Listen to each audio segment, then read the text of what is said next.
자, 우리 앞뒤 잘 한번 보시면서 인사합시다. 하나님은 참 좋으신 분입니다. 하나님은 참 좋으신 분입니다. 우리 한번 인사하실까요? 이렇게 한번 보시면서 우리는 천국 백성들입니다. 시작. 우리는 천국 백성들입니다. 여러분, 저와 여러분들은 다 천국 백성입니다. 이 땅에서 우리가 건강하게 장수하면서 사는 것도 참 중요하죠. 우리는 그걸 위하여 기도해야 합니다.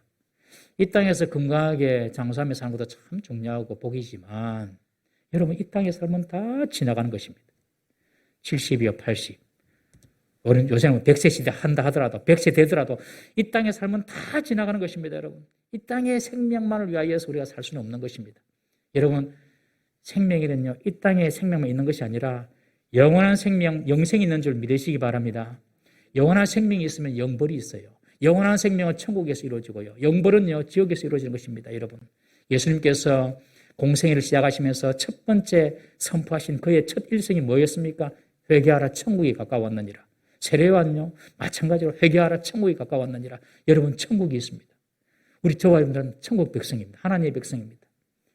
이 땅에서 우리가 잘 사는 것도 중요하지만 우리는 영생이 있다는 사실을 늘 기억하고 살아야 됩니다. 우리가 요즘 코로나 때문에 잘 모이기도 힘들고 어려우니까 처음에는 주일날 예배 제대로 안 드리면 좀 서먹하고 이상하더니만 이제는요, 예배 안 드려도 뭐 대충 넘어가고 되고 마음에 별로 양심의 가책도 느끼지 않고 그렇게 살다 보면 내가 하나님의 진짜 백성인가, 내가 천국을 소유한 하나님의 백성인가 우리가 잊고 살 수가 있습니다. 여러분, 이 세상의 모든 것은 다 지나갑니다.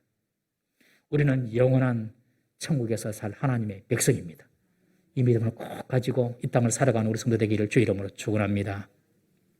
저는 이 본문 말씀을 가지고 라헬을 생각하신지라라는 제목으로 은혜를 나누고자 합니다. 여러분, 하나님께서는 남편 야곱의 사랑을 받지 못하는 이 레아를 생각하셔서 불쌍히 여기셔서 레아의 태의 문을 열어주시고 4명의 아들을 허락하셨죠. 이에 언니 레아가 4명의 아들을 낳으니 동생 라헬은 시기심과 질투로 눈이 멀어서 자신은 아이를 낳지 못하니까 자신의 몸종 비라를 통하여서 단과 납달리라는 2 아들을 낳았습니다. 그 지난주까지 살펴본 내용입니다. 그리고 내가 언니와의 경쟁에서 이겼다, 그렇게 스스로 자고했죠. 레아가 처음 4명의 아들을 얻었을 때에 이 레아도 하나님을 찬양하는 여인이었습니다. 4번째 아들 유다, 여호와를 찬양하라. 이 말은 내가 더 이상 동생 라헬과 경쟁하면서 라헬을 시기하면 이제 안 살겠다. 내가 더 이상 남편 야곱의 사랑을 거기에 목매어서 내가 산 사람이 되지 않겠다. 하나님을 찬양하는 사람, 그런 사람이 되겠다라는 뜻으로 4번째 아들 유다라고 이름 짓지 않습니까? 그런데 동생 라헬이 비록 자기 몸은 아니지만 그의 몸종인 비라를 통하여서 아들 2를 딱 얻으니 이 레아의 마음이 바뀐 것입니다. 레아의 마음이 더 시기심도 들고 위기감이 든 것입니다. 특별히 자기 몸은 오늘 9절에 보면 출산이 멈추었음을 스스로 본능적으로 깨달았기 때문에, 아니 내게 아들 4명 있고 라헬이 아들 없으면 그냥 그대로 살 수 있겠는데 자꾸 라헬이 그 몸종을 통하여 아들을 낳으니 자꾸 이 레아의 마음에 시기심이 들고 위기감이 든 것입니다. 사랑하는 성도님 여러분, 하나님의 은혜를 경험한 자가 가장 주의해야 될 것이 있습니다. 여러분, 지금까지 살아오시면서 하나님의 은혜를 경험한 적이 있지 않습니까? 하나님의 은혜를 경험한 자가 가장 주의해야 할 것은 하나님의 은혜를 잊어버리고 다시 사람의 힘이나 세상의 방법을 의지하며 살아가는 상태로 돌아가는 것입니다. 그것이 하나님의 은혜를 경험한 사람이 가장 주의해야 될 것입니다. 레아는 동생 라헬이 자녀를 출산하지 못하는 것을 보고, 그러나 대신 자기는 아들 4명이나 낳는 것을 생각하고, 야, 나는 정말 하나님이 특별히 돌보아 주셨어 라고 하나님을 찬양하겠다는 그런 삶을 살았지만, 동생 라헬이 그의 몸종 비라를 통하여서 아들을 얻었다는 소식을 듣고 위기감이 든 것입니다. 여러분, 하나님의 은혜를 잊어버리면 위기감과 조바심이 생깁니다. 지금까지 나를 지켜주신 그 하나님, 그 하나님의 은혜, 과거에 붙들으셨던 그 하나님의 은혜를 딱 잊어버리면 아무 나라에 대한 두려움, 염려로 그냥 가득 차게 되는 것입니다. 우리가 인생에서 진정 붙잡고 의지해야 될 분이 바로 하나님이십니다. 그 하나님을 놓쳐버리면 우리는 상황이 바뀔 때마다 그 상황에 맞춰서 우리의 마음이 불안해지고 위태로움을 느낍니다.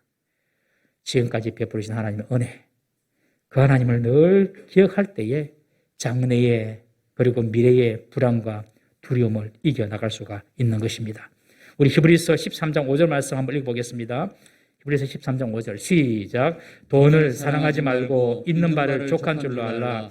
그가 친히 말씀하시기를 내가 결코 너희를 버리지 아니하고 너희를 떠나지 아니하리라 하시느니라. 돈은요, 이 세상에서 하나님입니다. 돈은 이 세상에서 하나님과 같은 지위를 갖고 있어요. 그런데 돈도 우리를 영원히 지켜주지 못하고 떠날 때가 있습니다, 여러분. 그러나 하나님은 우리를 결코 떠나지 않습니다. 우리가 가지는 건강도요, 떠날 때가 있어요. 우리가 믿고 의지했던 사람도요, 떠날 때가 있습니다. 그러나 우리 하나님은 영원히 떠나지 않고 우리와 함께 하심을 여러분 믿으시기를 바랍니다.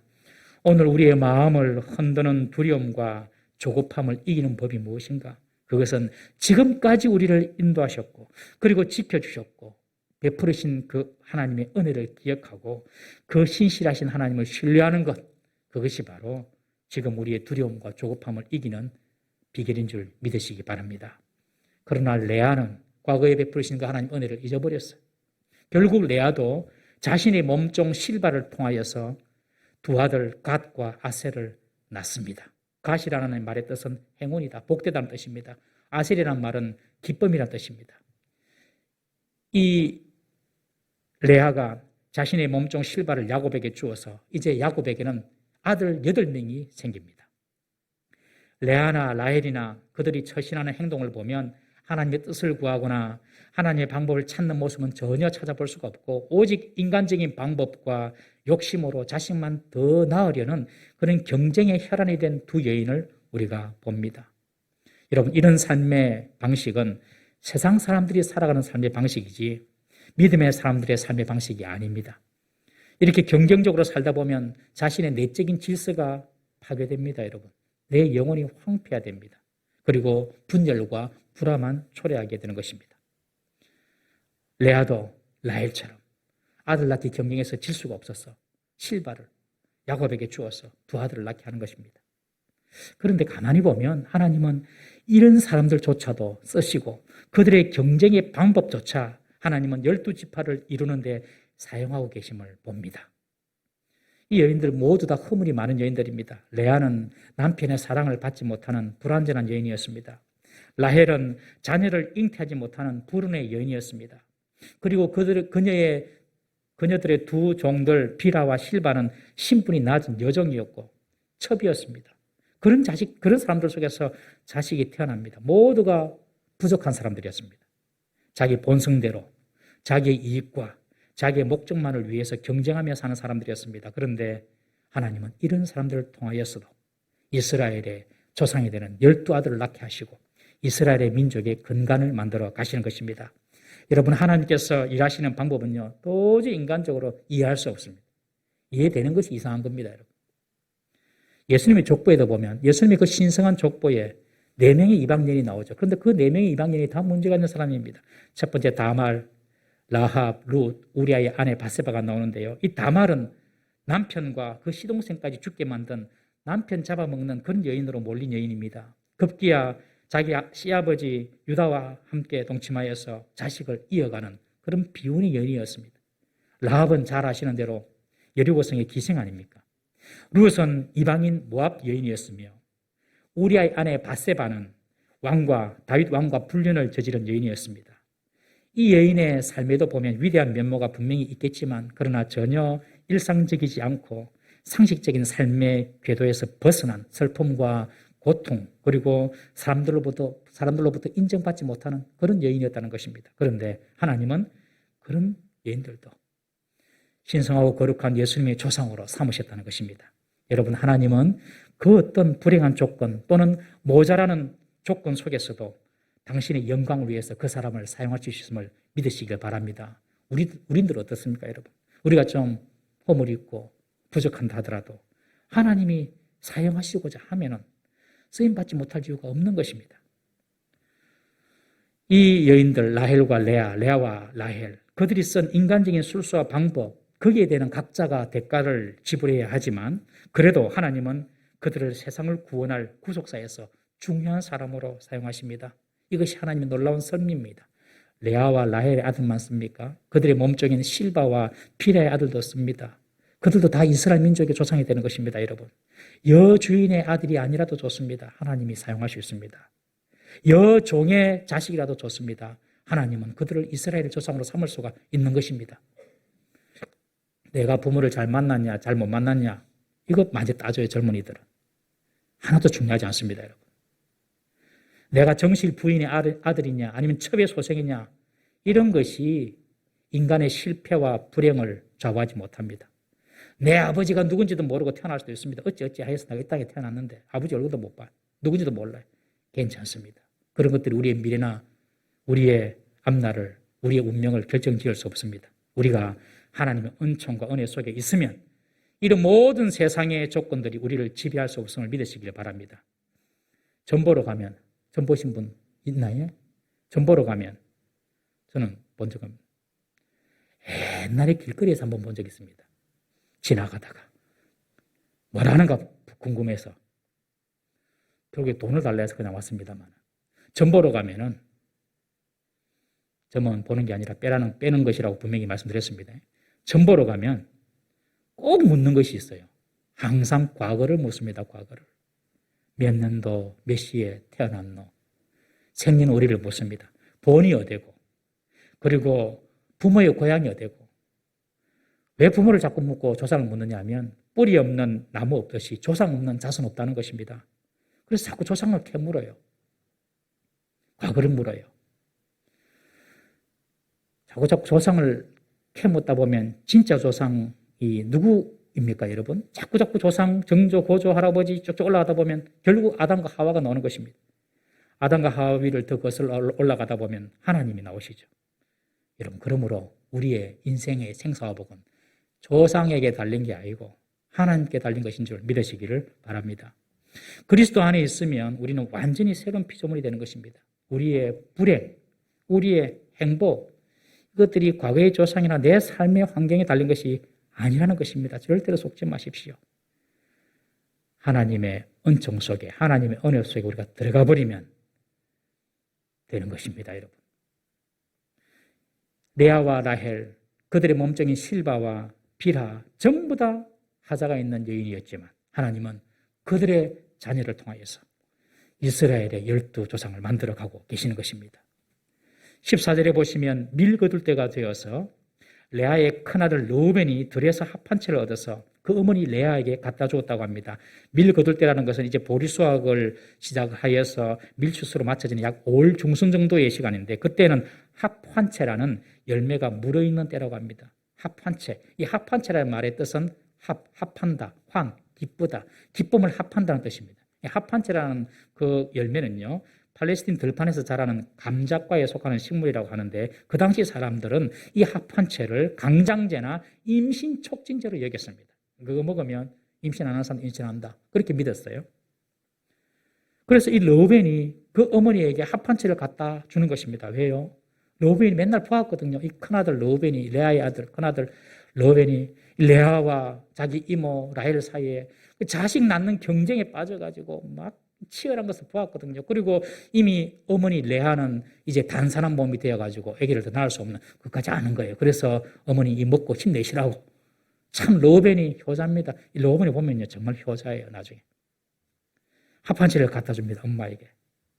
그런데 이 르우벤이 레아에게 합한채를 갖다 줬다는 사실을 동생 라헬이 알아챕니다. 그리고 언니에게 와서 언니, 그 합한채 나한테 주세요, 그럽니다. 이 라헬도, 동생 라헬도 합한채의 힘을 빌어서라도 자신이 임신하고 싶었던 그런 마음이 있었던 것이죠. 아주 절박한 라헬의 모습, 참 그것도 안타깝습니다. 그러니 레아가 하는 말이, 네가 내 남편을 뺐더니만 내 남편 뺏은 일이 작은 일이냐? 이제는 내 아들이 구해온 그 합한채까지 네가 뺏으려 하느냐? 그러면서 라헬의 요구를 거절해 버립니다. 라헬이 포기하지 않습니다. 라헬은 야곱과 참 비슷하거든요. 라헬은 포기하지 않습니다. 언니에게 흥정을 합니다. 언니, 그 합판체 나한테 주면 오늘 밤 남편 야곱을 언니에게 보내주겠다고 그렇게 이야기합니다. 여기 보면 레아도 야곱도 다 야곱을 자기 남편이라고 합니다. 레아도 내 남편 야곱, 라헬도 내 남편 야곱. 여러분, 야곱은 누구의 남편입니까? 처음 야곱이 아내를 원한 사람은 라헬이었습니다. 동생 라헬이었습니다. 그런데 결혼식 날 동생은 안 들어오고 언니 레아가 들어왔죠. 그래서 레아가 법적으로는 야곱의 부인이고 야곱은 레아의 남편이 되는 것입니다. 레아는 법적으로 좀 따지는 것입니다. 내 남편이야. 그러니 라헬이 지지 않습니다. 언니를 사랑한 것이 아니라 나를 사랑했지 않냐. 그리고 원래 나랑 결혼하려고 했지 않냐. 이 라헬은 실제적으로 야곱은 내 남편이라는 것입니다. 서로 자기 입장만 주장하는 거예요. 내 남편이다. 내 남편이다. 서로 자기 입장만 주장하니 두 사람의 갈등은 끝이 없는 것입니다. 상대를 이해하고 배려하고 조금만 양보하면 갈등은 일어나지 않습니다. 그런데 계속해서 자기 입장에서 자기 주장만 하니까 갈등이 생기는 것이죠. 이 갈등이라는 한자만 참 재밌는 것이 이 갈이라는 말이 칡갈자입니다. 칡갈자. 칡나무 갈자랍니다. 그리고 등은 등나무 등자랍니다. 이 칡나무와 등나무를 가르쳐서 갈등이라고 하는데 왜 그런가 보니 이 칡나무는요, 이 칡넝쿨이 왼쪽에서 오른쪽으로 돌아요. 왼쪽에서 오른쪽으로. 칡줄기가. 그리고 등나무는요, 오른쪽에서 왼쪽으로 돌아요. 이렇게. 그러니 하나는 칡나무는 왼쪽에서 오른쪽으로 돌고, 등나무는 오른쪽에서 왼쪽으로 돌고. 그러니까 둘이서 이렇게 꼬여가지고 아무리 시간이 지나도 만나질 않는 거예요. 그래서 이 두 진영의 그런 어떤 서로 굽히지 않는 자기 주장을 계속해서 하다 보면 이 칡나무와 등나무처럼 꼬여가지고 결국에 만나지 못하는 갈등을 이루게 된다는 것입니다. 이 레아도 남편은 내 거다. 라헬도 남편이 내 거다. 서로에 대해서 조금이라도 양보하고 배려했다면 이런 갈등은 없었을 것입니다. 이왕 두 자매가 야곱과 결혼한 것 서로를 인정해주고 서로를 배려해 주었으면 갈등이 없었어요. 합한채 문제를 보더라도 자매 간의 경쟁이 얼마나 치열했는지 우리가 알 수가 있습니다. 여러분, 가정에서도 내 생각, 내 주장을 조금만 내려놓으시기 바랍니다. 그러면 싸울 일이 별로 없어요. 남편은 남편 고집내고 부인은 부인 정당성 주장하고 그러니까 소리가 커지고 싸움이 일어나는 것입니다. 레아는 라헬이 야곱을 주겠다는 그 제안을 받아들이고 합한채를 넘겨줍니다. 합한채와 야곱의 잠자리를 바꾼 것이죠. 야곱의 잠자리를 결정할 수 있는 권리, 이 권리가 누구에게 있었냐면 바로 라헬에게 있었습니다. 아마 야곱이 라헬을 사랑하니 라헬에게 모든 선택권을 준 것 같습니다. 저물 때에 야곱이 집으로 들어오니까 레아가 나와서 그를 영접하면서 이런 말을 합니다. 오늘 밤은 내가 당신을 합한채로 샀으니 내게로 들어오세요. 참 이 레아가 여자로서 또 아내로서 자존심 상하는 그런 요청입니다. 내가 당신을 오늘 밤에 샀으니 내게로 오세요. 얼마나 자존심 상하겠습니까? 하나님은 이런 레아를 불쌍히 여기셨습니다. 하나님이 이런 레아를 불쌍히 여기시고 레아에게 아들 4명 낳아가지고 이미 몸이 더 이상 출산할 수 없는 단산된 몸인 레아에게 2 아들을 더 주십니다. 여러분, 우리의 자존심이 상할 때가 있습니다. 그리고 내가 초라해지고 비천해지는 느낌이 들 때가 있습니다. 살다 보면. 무슨 이유로서든지 간에. 그때에 우리가 바른 태도를 가지고 주님을 바라보고 주님을 의지하면 하나님은 반드시 상황을 역전시켜 주시고 복을 주십니다. 꼭 기억하시길 바랍니다. 레아가 남편과 동침하여서 다시 2 아들을 낳게 됩니다. 하나님은 그런 레아를 불쌍히 여기신 거예요. 그래서 2 아들을 낳았는데 아들이 이사갈, 서불론입니다. 이사갈이란 말의 뜻은 내가 당신을 샀습니다. 합한체로 샀죠. 그래서 그 말 뜻에서 내가 당신을 샀습니다라는 뜻이고, 2번째 서불론은 선물, 명예라는 뜻입니다. 이제 내가 명예를 얻었다. 그런 의미가 있습니다. 이후에 레아는 자기 몸으로 또 딸 디나를 하나 더 낳습니다. 그러니까 이 레아의 몸에서 태어난 자녀가 아들 6명, 그리고 딸 하나, 총 7명입니다. 야곱은 지금 10명의 아들과 딸 1명을 얻게 된 것입니다. 그런데 가만히 보면 이제 그 집에서 출산하지 못하는 여인은 라헬 혼자 남았습니다. 라헬만 출산하지 못하고 언니 레아도 7명이나 낳았고 자신의 몸종도 2명 아들 낳았고 그리고 언니 레아의 몸종 실바도 2명 낳았고 자기만 아이를 갖지 못했어요. 집안에 있는 4명의 여자 중에서 자기만 아기를 갖지 못하니까 얼마나 상대적으로 이 라헬이 박탈감을 느꼈겠습니까? 우리가 앞에서 보았지만 임신하지 못한 사라를 임신한 여종 하갈이 무시하는 것을 보았지 않습니까? 어쩌면 라헬은 이제 언니 레아뿐만 아니라 여종들에게까지도 암묵적인 무시를 당하며 살아설 수도 있습니다. 야곱의 자식이 많아지면 많아질수록 자식을 낳지 못하는 그 라헬은 더 비참하고 불쌍해 보였을 것입니다. 그런데 반전이 있습니다. 22절에 보면 이때 하나님은 라헬을 생각하셨다라고 기록합니다. 하나님이 라헬을 생각하셨다. 이 하나님이 생각하셨다는 뜻은 하나님이 기억하셨다는 뜻입니다. 하나님이 돌아보셨다는 것입니다. 라헬은 지금까지는 모든 것이 자기 뜻대로 되지 않고 완전히 끝났다고 생각했습니다. 언니에게 합한 채까지 거의 가져와가지고 써봤지만은 자신의 몸에서는 자식을 잉태할 수가 없었습니다. 이 라헬이 가장 비참해져 있는 그 순간 하나님은 라헬을 생각하셨습니다. 성경에서 보면 하나님이 생각하셨다라는 그 말 뒤에는 항상 하나님의 구원의 역사가 이어집니다. 노아 시대에 홍수가 절정에 달했을 때 하나님은 노아와 그와 함께 방주에 있는 들짐승과 가축을 기억하사 홍수를 멈추셨다라고 기록하고 있고요. 그리고 계속되는 죄로 인해서 소돔과 고모라에 하나님의 심판이 임할 때에 하나님은 아브라함을 생각하사 롯을 소돔에서 구원하셨다. 그렇게 기록하고 있고요. 애굽에서 이스라엘 백성들은 고된 노동으로 괴로워하고 있을 때에 하나님은 아브라함과 이삭과 야곱에게 세운 언약을 기억하사 그들을 고난받는 중에서 출애굽시켰다고 기록하고 있습니다. 때문에 하나님이 라헬을 생각했다. 이 말은 이제 라헬을 향한 하나님의 구원이 시작되었다는 것입니다. 라헬이 그토록 원하던 아들을 하나님이 허락하셨다는 것입니다. 여러분, 하나님이 생각해 주시면 끝난 것입니다. 여러분. 하나님이 기억해 주시면 되는 것입니다. 하나님은 라헬을 생각하시고 그녀의 소원을 들어주시고 지금까지 열리지 않았던 그 태의 문을 열어주셔서 라헬에게 그렇게 기다렸던 아들 요셉, 야곱에게는 11번째 아들을 허락하신 것입니다. 여러분, 하나님이 그전에는 라헬을 생각하지 않았습니까? 하나님께서 그전에는 라헬을 기억하지 않았습니까? 하나님이 라헬을 잊은 것입니까? 하나님이 라헬을 잊은 것이 아니라 하나님이 라헬을 기다리신 것입니다. 왜 그렇습니까? 라헬이 너무너무 지멋대로 살았거든요. 언니도 무시하고 남편 야곱도 자기 마음대로 요리하는 여인이었습니다.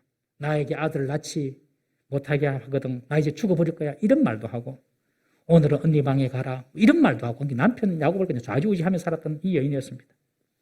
그런데 라헬이 집안에 있는 4명의 여자 중에서 유일하게 임신을 하지 못하는 가장 비참한 여인이 되었을 때 하나님이 라헬을 기억하시고 찾아오신 것입니다. 언제 하나님 우리를 생각하십니까? 우리가 스스로 비천한 데 처하여 주의 긍휼을 구할 때입니다. 우리가 스스로 잘났다고 우리가 온전하다고 얘기할 때는 하나님의 은총이 임하지를 않습니다. 그러나 우리가 주의 긍휼을 구하는 낮은 자리에 들어갈 때 사람들이 볼 때는 좀 불쌍하게 보이고 사람들이 볼 때 좀 안 됐다 여길 정도로 우리가 정말 그 낮은 자리로 들어가서 하나님 은혜를 구할 때에 여러분 하나님 우리를 기억하시고 은총을 베풀어 주시고 우리를 생각하시는 줄 믿으시기를 바랍니다. 다니엘 10장 12절 말씀 한번 보겠습니다. 다니엘 10장 12절 시작.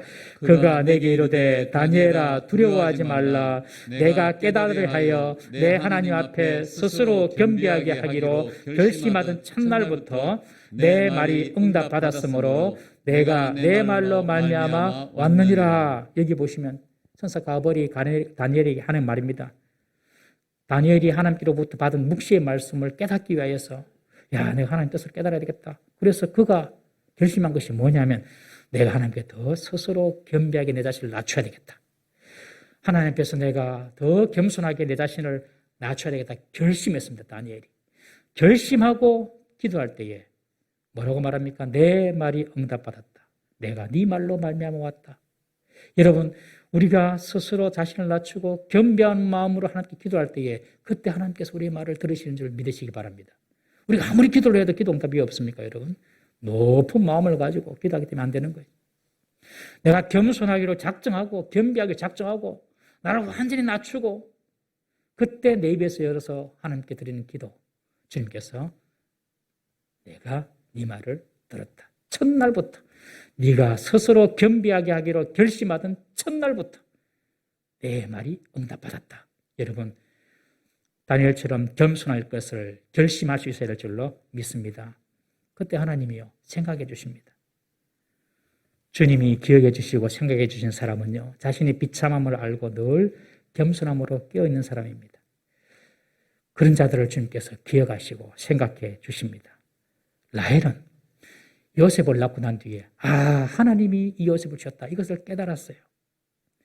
요셉이란 말의 뜻이 뭐냐면 하나님이 내 수치를 씻으셨다. 그런 뜻입니다. 하나님이 내 수치를 제거하셨다. 그런 뜻입니다. 이 라헬이 요셉을 딱 낳고 느낀 생각이 이것은 내 힘으로 된 것이 아니야. 내 노력이 아니야. 하나님 주셨어. 그걸 깨달은 것이죠. 얼마나 지금까지 노력 많이 했습니까? 합한 채까지 가져와가지고 자기 몸에서 아기를 낳으려고 한번 애를 했었지 않습니까, 여러분? 그런데 다 헛수고였습니다. 라헬은 깨달았습니다. 내 힘으로 아들을 얻어지는 것이 아니구나. 내 노력으로 되는 것이 아니구나. 하나님께서 하셔야 되는구나. 그리고 라헬은 하나님을 바라보았던 것입니다. 그래서 요셉을 낳았을 때에 그 이름을 요셉이다. 하나님이 내 부끄러움을 씻으셨다. 그렇게 고백한 것이죠. 여러분, 인간적인 방법을 포기하고 하나님을 바랄 때 하나님이 그 사람을 불쌍히 여기시고 라헬의 태의 문을 열어주신 것처럼 우리에게 막혔던 모든 문들을 열어줄 줄 믿으시기를 바랍니다. 세상은 더 노력해라. 세상은 더 수고해라. 세상은 더 네가 땀을 흘리면 결국 네가 원하는 것을 얻고 네 주위가 높게 될 것이다. 그렇게 말합니다. 이것을 무시할 수는 없습니다. 그러나 성도에게는 한 가지 더 필요한 것이 있습니다. 우리 손에 쥔 것을 내려놓고 두 손 들고 하나님 앞에서 자신의 방법을 다 포기하고 하나님을 신뢰하고 바라볼 때에 비로소 하나님의 백성은 얻게 된다는 사실을 꼭 기억하시기를 바랍니다. 라헬이 자신의 힘으로 아들을 낳을 수 없다고 인정하고 포기할 때 하나님의 능력을 경험합니다. 그리고 아들을 낳고 이것은 하나님 주셨어. 하나님 나의 수치를 제거해 주셨어. 그렇게 고백하는 것입니다.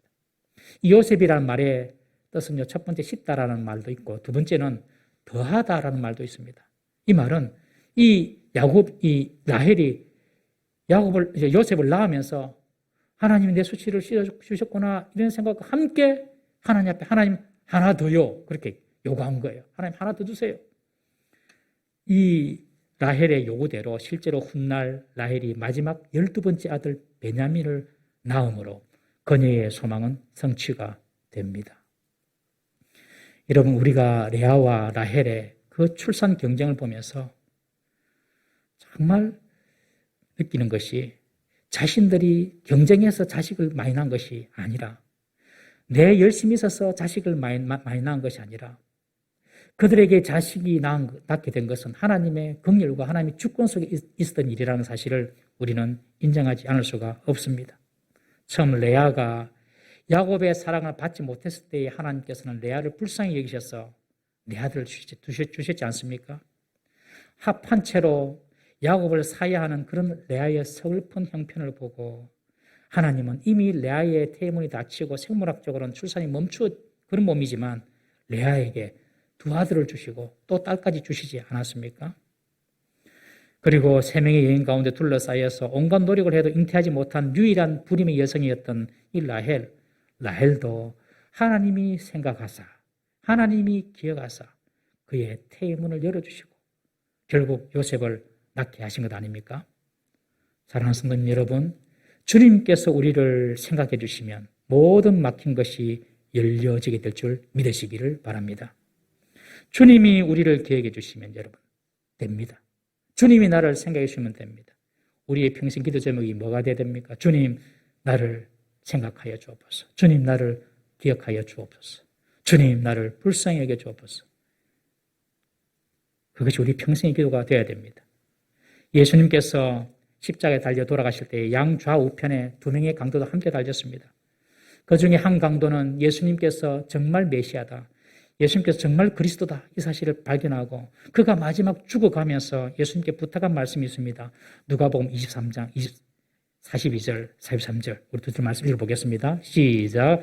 이르되 예수여 당신의 나라에 임하실 때에 나를 기억하소서 하니 예수께서 이르시되 내가 진실로 내게 이르노니 오늘 내가 나와 함께 낙원에 있으리라 하시니라. 한 강도가 예수님께 마지막 죽으면서 부탁하는 말입니다. 당신이 나라에 들어갈 때에 나를 기억하옵소서. Remember me. 아주 두 단어, 영어로는 헬라어로는 한 단어 밈네스코 나를 기억해 주옵소서. 밈네스코. 예수님께서 그 말을 들으시고 오늘 네가 나와 함께 낙원에 있으리라. 예수님이 처음 공생애를 시작하시면서 하신 말씀이 회개하라 천국이 가까웠느니라. 예수님께서 마지막 십자가 위에서 하신 말씀이 바로 낙원 천국에 관한 말씀이었습니다. 여러분 어떤 자가 천국에 들어갑니까? 주님이 기억해 주시는 사람, 주님이 생각해 주는 사람, 해주시는 사람, 그런 사람이 구원받아 천국에 들어가는 것입니다. 우리의 평생의 기도의 제목이 주여 나를 기억해 주십시오. 주님 나를 생각해 주십시오. 그런 기도가 되어야 될 줄로 믿습니다. 그리고 훗날 우리가 이 세상을 반드시 다 떠나게 될 터인데 마지막 우리가 숨을 거둘 때 할 수 있는 마지막 주님 앞의 기도, 주여 나를 생각하여 주옵소서. 주여 나를 기억하여 주옵소서. 그런 고백을 할 수 있는 자라면 하나님께서 반드시 그 사람을 구원해 주실 줄로 믿습니다. 오늘 우리의 삶 속에서도 주께서 우리를 늘 생각해 주시고 늘 기억해 주시는 삶이 될 수 있기를 주의 이름으로 축원합니다. 다 같이 한번 기도하시겠습니다. 이 시간에 함께 기도합니다. 하나님 나를 기억해 주십시오. 하나님 내가 의지했던 세상의 방법, 사람의 방법 다 내려놓게 하시고 내가 주만 바라봅니다. 주님 나를 기억해 주십시오. 나를 생각해 주십시오. 라헬의 태문을